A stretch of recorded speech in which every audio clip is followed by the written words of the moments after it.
Նոր աշխարհակարգի ձևավորմանը զուգահեռ համաշխարհային տնտեսության կոնֆիգուրացիան ևս որոշակի փոփոխությունների եւ տրանսֆորմացիայի է ենթարկվում։ Այդ փոփոխություններն անշուշտ դրսևորման տարաբնույթ ձևերով են հանդես գալիս, որոնց շուրջ կարելի է անվերջ խոսել, անվերջ թվարկել այդ գործընթացները, որոնք վկայում են նշված փոփոխության մասին, բայց փորձել ենք այսօր անդրադառնալ, այսպես ձևակերպենք, համընդհանուր տեսանելի եւ հանրահայտ փաստերի եւ իրողությունների շուրջ։ Եվ այսպես, ինչպիսի փոփոխությունների է ենթարկվում համաշխարհային տնտեսությունը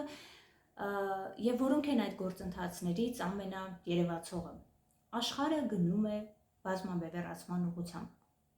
Ակնհայտ է, որ միաբևեռ տնտեսակարգը այլևս ձեռնտու չէ եւ որևէ կերպ հանդուրժելի չէ, թե ուրույն տնտեսական հավակնություններ ունեցող առանձին պետությունների եւ թե նաեւ որոշ հարթակների կողմից եւ անթակույց է այդ նկարտումները տարբեր ուրեմն դերակատարների կողմից եւ ինչպես տարբեր հարթակներից հնչում են գնահատականներ, բազմաբևեռացման նպատակը, նոր բևեռների ստեղծման նպատակը տնտեսակարգը, գլոբալ տնտեսությունը ավելի արդար դարձնելու ձգտումն է, գոնե հայտարարված մակարդակում։ Պատահական չէ, որ այս համատեքստում, զարգացումների այս համատեքստում, համաշխարհային տնտեսությունում ձևավորվող արժեքի, ավելացված արժեքի, արտադրության արժեշղթաների, արտադրողականության, այսպես առյուծի բաժինը կրող հիմնական պայմանական ասած դոնոր երկրներին եկել են փոխարինելու նոր հարթակներ, նոր միություններ կամ առնվազն դրսևորում են փոխարինելու շատ լուրջ եւ էական հավակնություններ։ Այս համատեքստում մենք կարող ենք հիշել, հիշատակել BRICS-ի գործոնը, BRICS անդամ երկրների գործոնը եւ որպեսզի ավելի պատկերավոր թվա, թե որքան ծանրակշիռ եւ լուրջ է BRICS-ի հավակնությունը դառնալու համաշխարհային նաեւ տնտեսությունում առանձին բևեռ եւ ուղղություն, մի քանի ուրեմն վիճակագրություն, մի քանի ցուցանիշ դա բավարար է, հասկանալու համար այդ հավակնությունները եւ դրանց, այսպես ասած, կշիռը։ BRICS-ին բաժին է ընկնում համաշխարհային հնայի տարբեր գնահատականներով 35-40%-ը, նույնիսկ ՄԱԿ-ի կողմից, Արժույթի միջազգային հիմնադրամի փորձագետների կողմից գնահատականներ կան, որ 2029-30-32 թվականներին BRICS-ը գերազանցելու է անգամ G7-ի ստեղծած արժեքին, իրականում փորձագիտական տարբեր աղբյուրներից կարելի է անգամ հանդիպել գնահատականների, երբ արդեն իսկ գերազանցած են, տարբեր տարիների ցուցանիշներ գուցե նաև այդ մասին վկայում են, ելնելով նույն վերջին տարիներին ճգնաժամային իրողությունները եւ առաջատար տնտեսությունների տնտեսական աճերի տեմպերի դանդաղումը այդ հանգամանքը հաշվի առնելով։ Ինչևից է շատ ավելի երկարաժամկետ եւ կայուն հեռանկարում ակնկալվում է, որ ապագայում BRICS-ը պիտի գերազանցի իր այդ ցուցանիշով։ BRICS-ին բաժին է ընկնում երկիր մոլորակի բնակչության գրեթե կեսը, BRICS-ին բաժին է ընկնում հանքահունքային բավական լուրջ ռեսուրսներ, էներգետիկ պաշարների 40 եւ ավել տոկոսը տարբեր գնահատականներով, համաշխարհային առևտրային ուրեմն հարաբերությունների 30 եւ ավել տոկոսը։ Այսինքն էական է, որ BRICS-ը ունի առնվազն այդ աշխարհի բևեռ, ուրույն բևեռ ձևավորելու պոտենցիալը, հավակնությունները այլևս անկասկած են եւ դրանք անթակույց են ըստ էության։ Բազմաբևեռացման այդ գործընթացում մենք կարող ենք իհարկե անջատ նաև առանձին երկրներ դիտարկել, օրինակ նույն BRICS-ի համատեքստում Չինաստանը, որը իհարկե ունի իր դանդաղ ռազմավարության, բայց ակնհայտ հավակնությունները ձևավորելու ուրույն, այսպես իր ազդեցության գոտիները եւ դերակատարությունը մեծացնել այդ համատեքստում։ Համաշխարհային տնտեսությունում այսօր բավական լուրջ տրանսֆորմացիաների կարծես թե ներքո է միասնական արժութային համակարգի ողջ կոնցեպտը։ Միասնական արժույթի դեմ պայքարը եւս այլևս,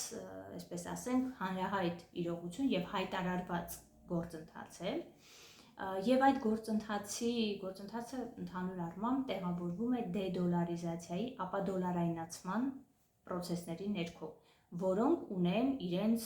համապատասխան արդեն ձևավորված մշտական, այսպես ասենք, դրոշակագիրները։ Այստեղ եւս նորից պետք է հիշենք BRICS-ի գործոնը, որի գագաթնաժողովերի ժամանակ օրակարգային է ապադոլարայնացման գործընթացը, անգամ տարբեր քննարկումներ կան BRICS-ում միասնական արժույթ ձևավորելու հարցը, թեև օբյեկտիվ է, որ այսօր այդ պոտենցիալը չկա միասնական արժույթի, որովհետև այնտեղ ֆինանսական եւ ֆիսկալ, հարկաբյուջետային եւ տարատեսակ համակարգերի այսպես միասնականացման արդյունք պիտի լինի դա, բայց այնուամենայնիվ ապադոլարայնացման գործընթացները շատ ավելի հստակ եւ հայտարարված քաղաքականություն են եւ այդ ուղղությամբ առևտրային փոխհարաբերությունների եւ վճարային համակարգերի ուրեմն գործակցության ընթացքում փորձ է արվում հնարավորինս այդ ուղղությամբ առաջնորդվել։ Ապադոլարայնացման դրոշակագիրներից է եվրասիական ուղղությունը, իդեմս նույն Եվրասիական տնտեսական միության, որը հատկապես վերջին տարիներին առևտրային հարաբերություններում որպես վճարամիջոց հնարավորինս հրաժարվում է դոլարից, Եվ հետևաբար այդ գործընթացների դրոշակագիրները իսկապես կան եւ որևէ կերպ բացառված չէ, որ ապադոլարայնացման եւ ի վերջո միասնական արժութային համակարգը համաշխարհային տնտեսության գուցե որոշակի ցնցումների ենթարկվի։ Տեսեք, մենք խոսում ենք ուրեմն որպես գործընթաց այլ արժույթների միասնական կամ առանձին արժույթների դերակատարության աճի մասին, իդեպ այդտեղ կարող ենք առանձին նշել Չինաստանի նկրտումները յուանի դերակատարությունը մեծացնելու համատեքստում, բայց մենք այսօր միասնական արժութային համակարգի հնարավոր ցնցումներին կարող ենք ականատես լինել եւս մեկ բավական հետաքրքիր զարգացումներով, որը գոնե կիրառելիության տեսանկյունից, մասսայականության տեսանկյունից համեմատաբար նոր երևույթ է, խոսքը կրիպտոարժույթների շուկայի զարգացման տենդեցներն են, որոնք իհարկե անորոշության բավական բարձր մակարդակ կա նույն կրիպտոարժույթների հետ կապված, բայց այնուամենայնիվ ակնհայտ է, որ այդ արժութային սխեմաներում, այսինքն փոխարժեքային սխեմաներում համաշխարհային արժույթի տեսանկյունից որոշակի լուրջ տրանսֆորմացիաներ կարծես թե մեզ սպասվում են կամ առնվազն բացառելի չեն, որ այդ տրանսֆորմացիաները տեղի կունենան։ Տեղի ունեցող փոփոխությունները համաշխարհային տնտեսությունում վերաբերում են նաև կապիտալի տեղաշարժերի որոշակի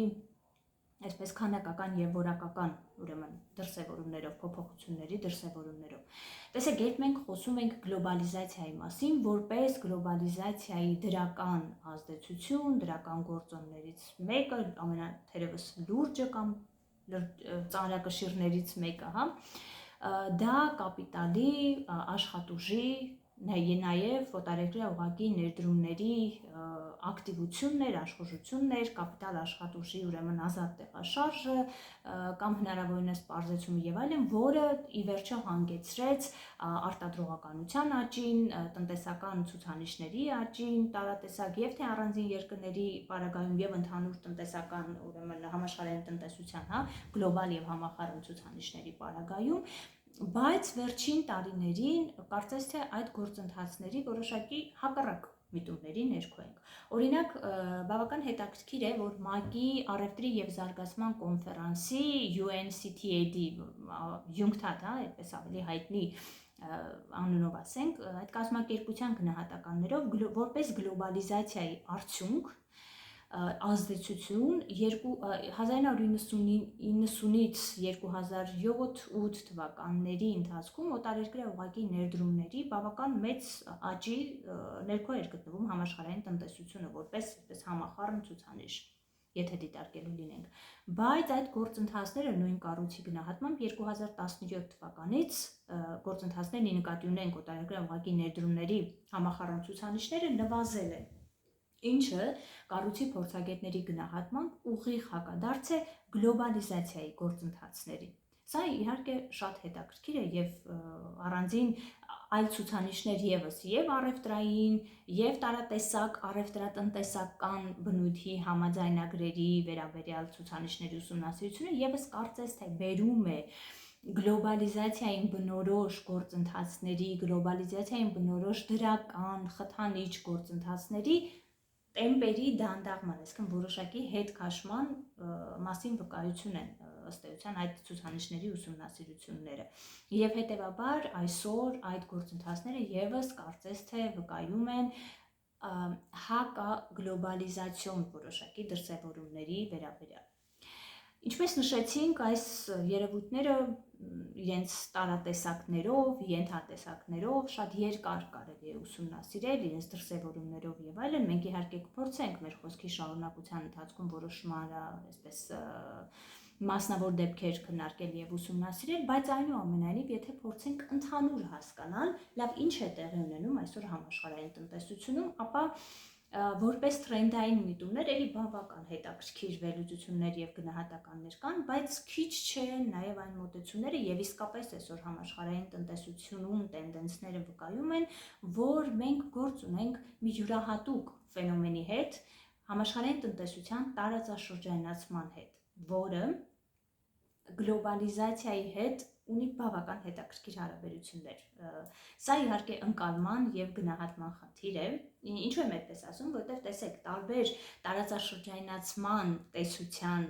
որպես այդպեսին կամ այդ գործընթացների շատ վերլուծաբաններ, այդ թվում իրենց գիտական աշխատանքներով եւ այլն, տարատեսակ մոտեցումներ եւ գնահատականներ ունեն, ինչը ասել է տարածաշրջանացում։ Քիչ չեն այն մոտեցումները, համաձայն որոնց տարածաշրջանացումը դա նույն գլոբալիզացիան է կամ եթե ոչ նույն գլոբալիզացիան, ապա գլոբալիզացիայի հերթական դրսևորումն է, որը որոշակի այսպես խմբավորումներ է ենթադրում, ուրեմն փոխգործակցության համաշխարհային տնտեսական, ի վերջո այդ խմբավորումները միմյանց հետ պիտի փոխգործակցեն, ստեղծելով այն նույն գլոբալ ցանցը, որը որպես վերջնարդյունք շատ նման է գլոբալիզացիայի ստեղծածի։ Այսինքն սա մոտեցումների մի խումբն է, մյուս խումբը պնդում է, որ տարածաշրջանացումը դա գլոբալիզացիայի հակառակ գործընթացն է, այսինքն կա այսպես միասնականացում, տարածաշրջանացումը դա հետքաշումն է միասնականացման եւ իր տեսակից եւ ձևից ելնելով որոշակի խմբավորումների համապատասխան տնտեսական գործընթացներով եւ փոխգործակցության համապատասխան մակարդակներով։ Իրականում մենք այսօր գտնվում ենք այդ process-ների ներքո եւ չի բացառվում, որ եթե որոշակի ժամանակ հետո որպես արդեն ավարտված գործընթաց մենք կարողանանք տեսաբանները, վերլուծաբանները ի նկատի ունեմ, կարողանան հայացք նետել եւ հասկանալ, շատ ավելի ճիշտ եւ պատկերավոր գնահատական տան, ի վերջո այս տարածաշրջանացման գործընթացները ինչին հանգեցրեցին եւ որ մոտեցմանն են ավելի մոտ ցանկացած պարագայում դա պիտի լինի որոշակի ժամանակային հեռավորությունից, իսկ այդ ընթացքում, որի ներքո մենք այսօր գտնվում ենք, ակնհայտորեն լուրջ փոփոխություններ են տեղի ունենում, այդ թվում փոփոխություններ, որոնք այո, հակասում են գլոբալիզացիայի ընդհանուր միտումներին եւ տենդենսներին, դա բավական հետաքրքիր է։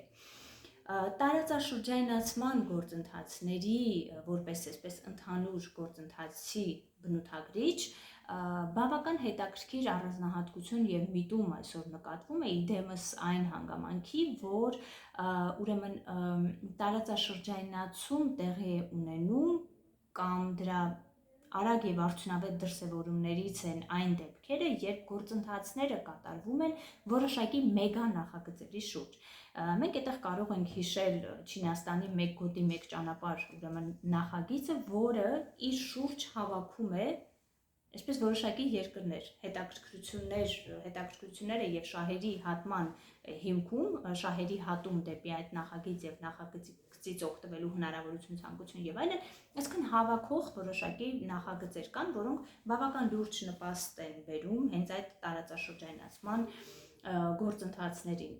Գալով դեպի մեր տարածաշրջան, իհարկե մենք այստեղ նորից այդ ենթակառուցվածքային մուլտիմոդալ նախագծերի մի քիչ ավելի փոքր մասշտաբներով, բայց ականատես լինում ենք, որը կարծես թե եւս այդ նույն տարածաշրջանացման process-ների ներքո են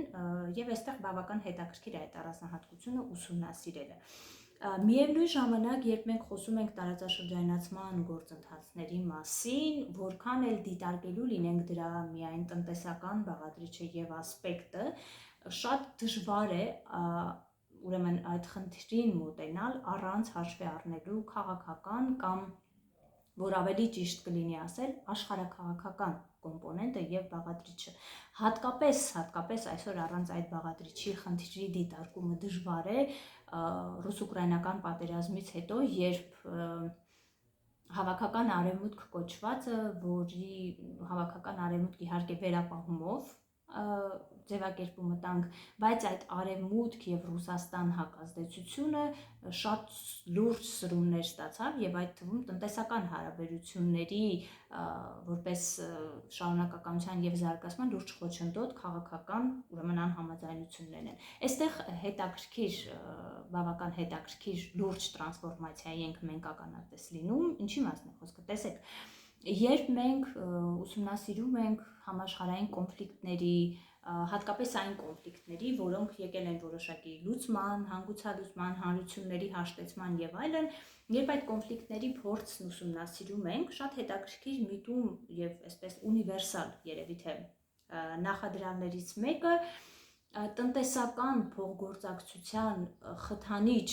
ազդեցությունն է քաղաքական խնդրի կարգավորման կամ հանրությունների հաշտեցման համատեքստում տնտեսական փոխգործակցությունը էական դերակատարություն ունի։ Այսօրվա այս սրումների, քաղաքական սրումների ներքո մենք ճիշտ հակառակ կարծես թե գործընթացին ենք ականատես լինում, նորից բերենք արևմուտք Ռուսաստան հարաբերությունները, տեսեք, քաղաքական ռազմաքաղաքական կամ աշխարհաքաղաքական սրումների համատեքստում ինչպիսի տնտեսական ակտիվ փոխգործակցություն ուղղակի դադարեց գոյություն ունենալ, հա, իր համապատասխան ազդեցություններով եւ էֆեկտներով եւ այդ տնտեսական հարաբերությունները կասեցնողի դեմս պատժամիջոցներ սահմանողների համար եւ նաեւ այդ պատժամիջոցների թիրախ տնտեսության համար։ Այսինքն եւ այս պարագայում եւ այս արևմուտք Ռուսաստան, արևմուտք Եվրասիա, եթե շատ ավելի լայն տարածաշրջանով նայենք, այս հակազդեցությունների պարագայում այսօր բարդ է իրականում խոսել տնտեսական արդյունավետ փոխգործակցության եւ խողովակների արդյունավետ գործունեության մասին, եթե առհասարակ ուրեմն խոսենք գործունեության հնարավորության մասին, երբ կա այս քաղաքական սրումը։ Հետևաբար այսօրվա այս միտման, այս տարածաշրջանացման գործընթացի ներքո շատ լուրջ եւ մշտապես այսպես զուգորդված գործոն եւ հանգամանք է հենց աշխարհաքաղաքական գործոնը։ Իդեպ տարածաշրջանացման ուրեմն գործընթացների ուսումնասիրությունը հետաքրքիր որոշակի տարանջատիչներ է դուրս բերում տարածաշրջանացման չասենք տեսակների, բայց դրսևորման ձևերի մասին է խոսքը։ Տեսեք, կան տարածաշրջանացման դրսևորման ձևեր, երբ այդ գործընթացը տեղի ունենում օրինակ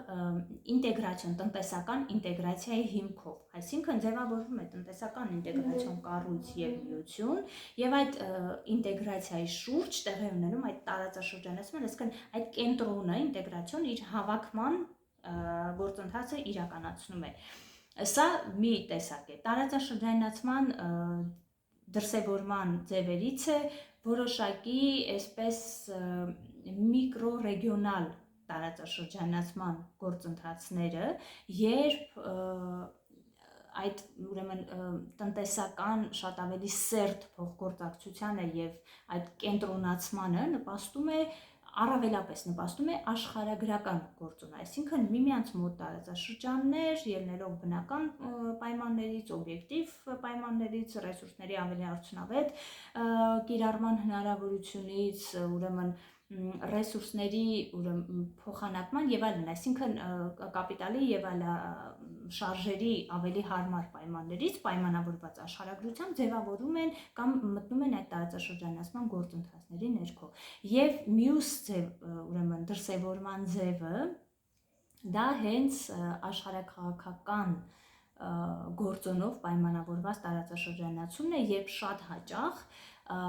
երևույթը տարածաշրջանացման դրսևորվում է ոչ միշտ միևնույն աշխարհագրական տարածքում գտնվող երկրների պարագայում։ Այսինքն կա որոշակի գործոն, կա որոշակի, այսպես ասած, ուրեմն ընդհանուր հավակնություններ, շահերի հատում, որի շուրջ ձևավորվում է, ստեղծվում է այդ տարածաշրջանացման գործընթացը եւ պարտադիր չէ, որ այդ գործընթացի ներքո դիտարկվեն երկրներ, որոնք նույն աշխարհագրական տիրույթի եւ տարածքի մեջ են։ Օրինակ, շատ հետաքրքիր է տնտեսական ինտեգրացիոն տարածաշրջանացման ձևերից Եվրամիություն, Եվրասիական տնտեսական միություն, այս մյուս ձևից, այսպես ոչ աշխարհագրական պարտադիր կոմպոնենտի ձևերից այդ մեգա նախագծերն են, մուլտիմոդալ նախագծերն են, այդ նույն Չինաստանի մեկ գոտի մեկ ճանապարհ, որը կարող է հավաքել իր շուրջը ոչ միշտ ուրեմն նույն տարածաշրջանում գտնվող երկրներ։ Այսինքն սա դրսևորման որոշակի ձևերն են, կախված նրանից, թե որ գործոններն են հիմնականում ազդում այդ ուրեմն տարածաշրջանացում կոչված երևույթների վրա։ Եթե զուտ տնտեսական process-ների մասին խոսենք, բավական հետաքրքիր է նաև դրսևորման ձևերը տարածաշրջանացման, իդեմս ռեգիոնալ առևտրային համաձայնություններ, դրանք եւս տարածաշրջանացման գործընթացներին նպաստող ուրեմն զարգացումներ են եւ այդ թվում կամ մի մասնավորի ազատ առևտրի վերաբերյալ համաձայնություններ։ Առևտրի համաշխարհային կազմակերպության գնահատականներով վերջին տարիներին, վերջին 1-2 տարիներին, մասնավորապես ազատ առևտրի համաձայնագրերի ուրեմն աճի տեմպերը որոշակիորեն նվազել են, փոխարենը ռեգիոնալ առևտրային ուրեմն համաձայնությունների թիվը կարծես թե ավելի աճում է, ավելանում է, այսինքն այստեղ կան որոշակի նաև բնական անհրաժեշտություն եւ պահանջ եւ չի բացառվում, ավելին կարծում եմ կարող ենք պնդել, որ դա առավելապես պայմանավորված է հենց այսօր համաշխարհային տնտեսության լուրջ ճգնաժամերով, որոնք նաև բխում են ռազմաքաղաքական կոմպոնենտից, բայց ակնհայտորեն երկրներին հանգեցրել են, կանգնեցրել են խնդրի առաջ իրենց ռեսուրսները ավելի արդյունավետ օգտագործելու եւ բավական հետաքրքիր է իրենց ռեսուրսները իրենց տարածաշրջանում եւ իրենց համար օգտագործելու շատ լուրջ եւ հետաքրքիր այսպես ցանկությամբ եւ նկրտումով, հա։ Մենք այդ մասով նաև բավական հետաքրքիր քաղաքականության տրանսֆորմացիա ենք այսօր հականատես լինում Միացյալ Նահանգներում, ամեն ինչ դեպի Ամերիկա, ամեն ինչ դեպի Միացյալ Նահանգների տնտեսություն, դեպի Միացյալ Նահանգների բնակիչ եւ այլն, որը ունի իհարկե բավական լուրջ օբյեկտիվ պատճառ եւ կոմպոնենտ, բայց միևնույն ժամանակ շատ լուրջ անորոշություն եւ թերևս այնինչ այսօր Միացյալ Նահանգներն է անում այս տրամաբանության ներքո, այս զարգացումներին առայժմ որոշակի վերապահումներով մոտենանք, հաշվի առնելով նույն Թրամփի վարչակազմի ոչ այնքան կանխատեսելի լինելու հանգամանքը։ Ինչևիցե, մենք խոսեցինք այն պրոցեսի մասին, այն ֆենոմենի մասին, որ այսօր տարածաշրջանացման գործընթացներում կարծես թե հասկանալի պատճառներով առավելապես գերակշռում են հենց քաղաքական, աշխարհաքաղաքական կոմպոնենտի խնդիրը եւ թերևս նաեւ փորձենք որոշակիորեն ամփոփել այս տեսական նկարագրական հատվածը հարցադրումով, թե նույն մեր տարածաշրջանում այսօր մեզ հետ, մեր շուրջ տեղի ունեցող գործընթացները հնարավոր է արդյոք պատկերացնել քաղաքական բաղադրիչից զատ։ Այս հարցը որևէ կերպ պատահական չէ, որովհետև մենք այսօր գտնվում ենք մի տնտեսական ինտեգրացիոն միությունում, որի ուրեմն կազմում գտնվող երկրների հետ մեկ այլ ռազմաքաղաքական դաշինքում ունենք խնդիրներ։ Գտնվում ենք մի տնտեսական ինտեգրացիոն միությունում, որի անդամ առանձին պետությունների հետ ունենք քաղաքական լուրջ անհամաձայնություններ, խնդիրներ, բավական այսպես ոչ կայուն եւ ցնցումային իրավիճակ։ Եվ հետևաբար այդ հարցադրումը ներկայիս իրողությունների տարածաշրջանացման ներկայիս ֆենոմենի ավելի այսպես որպես բնորոշ այսօրվա տարածաշրջանացման գործընթացներին ֆենոմենի պարագայում իսկապես շատ լուրջ հարցադրում է, հնարավոր է պատկերացնել տնտեսական արդյունավետ փոխգործակցություն առանց նույնքան արդյունավետ եւ վստահելի քաղաքական փոխգործակցության։ Այս հարցը ինքը արդեն բավական պրակտիկ քննարկման դրույթի հարց է, ինչպես նաև նույն տարածաշրջանացման գործընթացների հետ կապված ինչպիսի դրսևորումներ են դրանք ստանում այսօր մեր տարածաշրջանում եւ ինչպիսին պիտի լինի նաև մեր վարքագիծը դրա համատեքստում, որի շուրջ, ինչպես նաև տարածաշրջանացումը գլոբալ փաստող ցուցանիշների մասին շատ ավելի առարկայական կփորձենք քննարկել ավելի պրակտիկ մեր այլ ձևաչափերում։